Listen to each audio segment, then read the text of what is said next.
Lo, grabe talaga to. Ano ba naman babae to? Ginamay. Dinamay pa yung anak namin. Tampo-tampo na naman. Diyos ko. Kaya kayong mga binata, pag nag-asawa kayo, dapat, ang mga misis nyo, wala kang magagawa kundi habaan ng pasensya.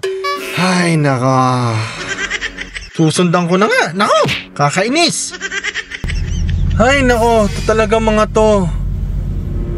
Ay. Mami, sumakay ka na!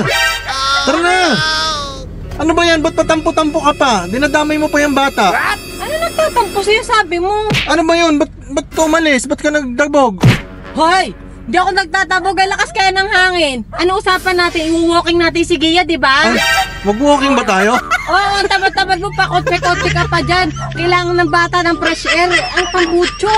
Kala ko nagdadabog Patayin mo na ka yan, eh. mag-walking na tayo. Ang lakas kaya ng hangin, oh. Eh, tinatamad na nga ako. Sige kayo na lang. Kala ko nagdabog ka eh. Sige na, walking na kayo. Sige na. Sorry naman. Akala ko talaga nagtampo. O, yung mga binata dyan, mag-asawa na ulit kayo ha. Mabait pala yung misis ko.